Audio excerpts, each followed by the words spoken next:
আসসালামু আলাইকুম, সবাইকে নতুন ভিডিওতে স্বাগতম। আজকে কথা বলবো বৈদ্যুতিক বাতি। বৈদ্যুতিক বাতি আবিষ্কার করেন টমাস চার্লস আলভা এডিসন। বৈদ্যুতিক বাতির ভিতরে কি থাকে? যে বাতিতে ফিলামেন্ট থাকে এবং ট্যাংস্টন ধাতু দিয়ে তৈরি, সেটা হচ্ছে বৈদ্যুতিক বাতি। এবং বৈদ্যুতিক বাতি এর ভিতরে নাইট্রোজেন গ্যাস থাকে এবং এর ভেতরে আরো নিষ্ক্রিয় গ্যাস আয়রন এবং নিয়ন থাকে। সাধারণত টিউবলাইটে এম, এই আয়রন এবং নিয়ন গ্যাসগুলো থাকে।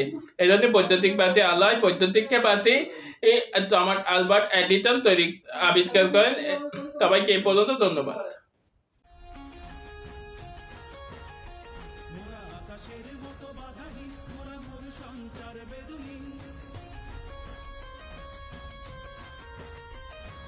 আকাশের মতো বাধাহীন, মোরা মোর সঞ্চার বেদুহীন। বন্ধন